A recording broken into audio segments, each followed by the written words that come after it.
அனைவருக்கும் வணக்கம். ரிஷபராசினியர்களுக்கு நிகழ்ந்து கொண்டிருக்கும் பிப்ரவரி மாதம் 16ஆம் தேதி உங்களுடைய வாழ்வில் 7 ஜென்ம பாவம் போக்கும் ரத சப்தமி. இன்றைய நாள்ல ரிஷபராசினியர்களான நீங்கள் இதை செய்தால் கோடி புண்ணியம் கிடைக்கும். அப்படி இன்றைய நாள் என்ன மாதிரியான நாள், குறிப்பா இன்றைய நாள்ல கிரகங்களுடைய சஞ்சார நிலைகள் என்ன என்று பார்க்கும்போது, மேஷத்தில் குரு பகவானும், கன்னியில் கேதுவும், மகரத்தில் செவ்வாயும், சுக்கிரனும், கும்பத்தில் சனி, சூரியன், புதன் ஆகிய 3 கிரகங்களும், மீனத்தில் ராகு பகவானும் சஞ்சரிக்கிறாங்க. இதனால் என்ன மாதிரியான நன்மைகள் எல்லாம் ஏற்பட இருக்குது, குறிப்பா ரத சப்தமியான இன்றைய தினம் என்ன மாதிரியான நன்மைகளை ஏற்படுத்த இருக்கு, இந்த ரத சப்தமி அப்படின்னா என்ன என்பது குறித்தான ஒரு புராணதான கதையை நாம் தற்போது தெரிந்து கொள்ளலாம். ரத சப்தமி மகாபாரத போரில் அர்ஜுனனுடைய பானங்களால் அம்பு படுக்கையில் வீழ்த்தப்பட்டிருந்த பீஷ்ம பிதாமகர் தான் விரும்பும் நேரத்தில் மட்டுமே மரணம் ஏற்பட வேண்டும் என்ற செவ்வரத்தை பெற்ற தனக்கு இந்நேரமாகியும் மரண தேவதை தன்னை ஆலிங்கனம் செய்யவில்லையே ஏன் என்ற தன்னுடைய சந்தேகத்தை வியாச பகவானிடம் வினவிய போது, அக்கிரமங்கள் செய்வது மட்டுமே பாவமல்ல, அந்த அக்கிரமங்களை கண்டு வாளாவிருப்பதும் மகத்தான பாவம்தான். எடுத்துக்காட்டா, ஒருவர் பசுமாட்டை அடித்து துன்புறுத்தியதை கண்டும் காணாமலும் இருந்தாலும் அது பாவம்தான். துரியோதனுடைய சபையில் பாஞ்சாலியினுடைய துகில் களையப்பட்ட போது அந்த அநீதியை தடுக்க சக்தி இருந்தும் மௌனம் சாதித்தான். அதனால்தான் இந்த பாவத்தை அனுபவிக்கின்றீர்கள் என்கின்ற இதற்கான பிரயாச்சித்தம் என்ன என பீஷ்மருடைய கேள்விக்கு விடையளித்த வியாச பகவான் தான் கொண்டு வந்திருந்த எருக்கன் இலைகளை கொண்டு இதற்கு அர்க்கப்பத்திரம் என்ற பெயர். அர்க்கம் என்றால் சூரியனுடைய சக்தி முழுவதையும் தன்னுள் கொண்டுள்ளதாலேயே இப்பெயர் காரணமாய் அமைந்துவிட்டது. இந்த இலைகளை கொண்டு உடலில் முக்கிய இடங்களில் வைக்க போகின்றேன். அவ்விடங்களினால் செய்யப்பட்ட பாவங்கள் நீங்கி புனிதத்துவம் பெற்று பரிசுத்தமாகிவிடும். பிறகு உங்கள் மனோரதம் ஈடேறிவிடும் என கூறி பீஷ்மருடைய உடலில் எருக்கம் இலைகளை வைத்ததால் அவருடைய பாவங்கள் அனைத்தும் கதிரவனை கண்ட பனி போல மறைந்தது. நாமும் இன்றைய தினம் ஆண்கள் சூரிய உதயத்தின் போது ஸ்தானம் செய்யும் போது உச்சந்தலையில் 2 கண்கள், தோள்கள் மற்றும் 2 கால்களில் அச்சதையுடன் கூடிய தலா ஒரு எருக்கம் இலையை வைத்து கொண்டு ஸ்தானம் செய்ய வேண்டும். பெண்கள் தலையில் வைக்கும் போது இலையுடன் மஞ்சள் பொடியும் கூடிய அச்சதையுடன் ஸ்தானம் செய்தால் நீண்ட ஆயுளும் ஆரோக்கியத்துடன் கூடிய குறைவில்லா செல்வ செழிப்பும் அடைந்து தீர்க்க சுமங்கலிகளாக வயதுள் வாழ்வாங்கு வாழ்வர் வாழ்நாள் முழுவதும். மேலும் நாம் தெரிந்தோ தெரியாமலோ செய்த பாவங்கள் அனைத்தும் விலகிவிடும். இந்நாளில் செய்யப்படும் தானமும் தர்மமும் மடங்காக பெருகி சந்ததியினருடைய தலை தோங்க செய்துவிடும். இந்த புண்ணிய தினத்தில் துவங்கும் தொழிலானது பல்கி பெருகி ஆலமரம் போல் ஆலம் விழுது போல் விரிவடையும். யோக பிராச்சத்திற்கு மிகவும் உகந்த நாள். தனிநபர் ஜாதகத்தில் ஆத்மகாரகரான சூரிய பகவான் நீச்சம் அடைந்திருந்தாலும், மாத்திரக்காரகரான சந்திரன் ஆதிக்கத்தில், மற்ற கிரகங்கள் வலுவிருந்திருந்தாலும் அனைத்தையும் சுப பார்வையாக மாற்ற செய்திடும் சக்தி படைத்த சூரிய சந்திர விரதம் இன்று.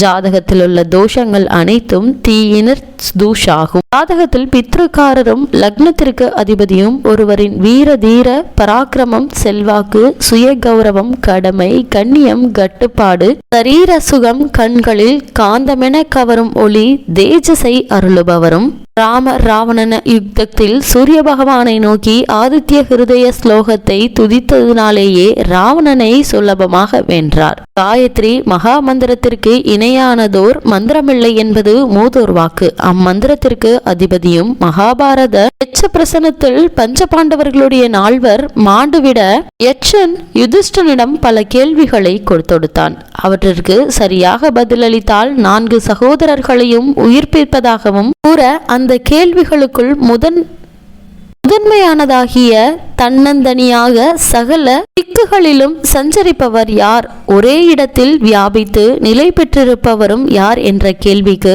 அனைத்து இடங்களிலும் சஞ்சரிப்பவனும் ஸ்தனம் என்னும் பரமாத்ம ஸ்ரூபத்தில் நிலை பெற்று நிலையாக ஒரே இடத்தில் இருப்பவனும் சூரியனே என கூறினார் யுதிஷ்டர்.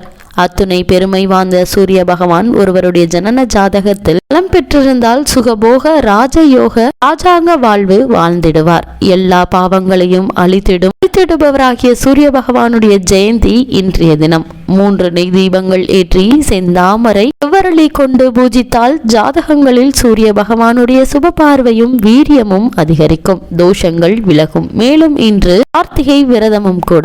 இன்றைய நாள் இந்த பரிகாரத்தை நீங்கள் செய்வதன் மூலமாக எண்ணற்ற நன்மைகள், நீங்கள் 7 ஜென்மத்தில் செய்த பாவங்கள் நீங்கி நீங்கள் எடுத்த காரியத்தில் வெற்றி கிடைக்கும். நீங்கள் எடுத்த காரியங்கள் வெற்றி அடைவது மட்டுமல்லாமல் நல்ல லாபம், சுகபோக வாழ்க்கை, கௌரவம், அந்தஸ்து, மரியாதை, புத்திரபாக்கியம், பித்ருக்களால் ஏற்பட்ட சாபம் நீங்கும். உங்களுடைய முன் ஜென்மத்திலோ அல்லது 7 ஜென்மத்தில் செய்த, அதாவது தெரிந்து தெரியாமல் செய்த பாவங்கள் அனைத்துமே நீங்கி நல்ல ஒரு முன்னேற்றம் உங்களுடைய வாழ்வில் ஏற்படும். இதனால் உங்களுக்கு மட்டுமில்லாமல் உங்களுடைய சந்ததியினருக்கும் ஏற்பட இருக்கும் பாவங்கள் நீங்கி அவர்களுடைய வாழ்விலும் எண்ணற்ற நன்மைகள் உங்களுடைய வாழ்வில் ஏற்படும். மட்டுமில்லாமல் உங்களுடைய பாவங்கள் நீங்கி புனிதத்துவம் பெற்று பரிசுத்தமாகி விடுவீர்கள். தெரிந்தோ தெரியாமலோ உங்களுடைய வாழ்நாளில் செய்த பாவங்கள் அனைத்தும் விலகிவிடும். இவ்வளவு மேன்மைகள் கொண்ட இந்த ரத சப்தமியான இன்றைய நாதத்துல ரிஷபராசினியர்களுக்கு என்ன மாதிரியான நன்மைகள் எல்லாம் ஏற்பட இருக்கு என்று பார்க்கும்போது, சுக்கிரன் அஷ்டமஸ்தானத்தில் இருக்கிறாரு.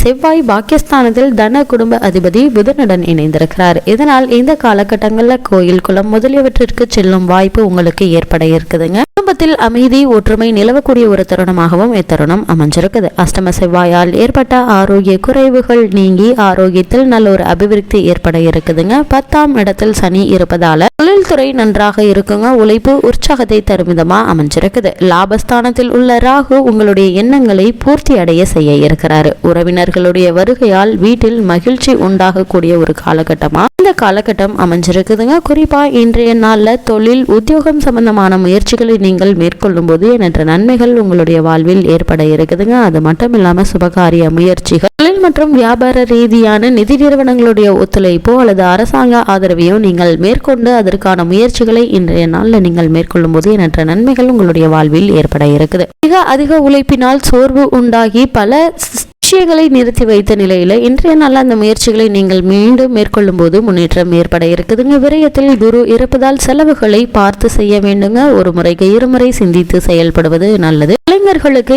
ஏற்ற ஒரு மாதமாகவும் ஏற்ற ஒரு நாளாகவும் இன்றைய நாள் அமைஞ்சிருக்குது. தந்தையினுடைய உடல்நிலையில ஏற்பட்டு வந்த பின்னடைவுகள் நீங்கி அவர்களுடைய ஆரோக்கியத்தில் நல்ல ஒரு முன்னேற்றத்தை உங்களால காண முடியுங்க. ரிஷபராசினியர்களை பொறுத்த வரைக்கும் தாய்மாமன் வழியில் சில சங்கடங்கள் ஏற்பட்டு வந்த நிலையில இந்த சங்கடங்கள் நீங்கி தாய்மாமன் உறவில் நல்ல ஒரு முன்னேற்றம் ஏற்பட இருக்குது. உணவு மற்றும் ஆரோக்கியத்தில் நீங்கள் சற்று கவனமாக இருப்பது மிக மிக அவசியங்க. அது மட்டும் இல்லாம ரிஷபராசினியர்களை பொறுத்த வரைக்கும் பொருளாதார ரீதியான முன்னேற்றங்களுக்கு சிறந்த ஒரு நாளா இன்றைய நாள் அமைஞ்சிருக்குதுங்க. ரிஷபராசினியர்களை பொறுத்த வரைக்கும் ரத சப்தமியான இன்றைய தினத்துல கிரக நிலைகளின் ரீதியாக கூறப்படும் பரிகாரம் என்ன என்று பார்க்கும்போது தட்சிணாமூர்த்திக்கு மலர் மாலை அணிவித்து வழிபாடு செய்யுங்கள். எண்ணற்ற நன்மைகள் உங்களுடைய வாழ்வில் ஏற்படும் என்பதை கிரகங்களுடைய சஞ்சார நிலைகள் தெளிவாகவும் உறுதியாகவும் உங்களுக்கு மீண்டும் மீண்டும் அறிவுறுத்துது.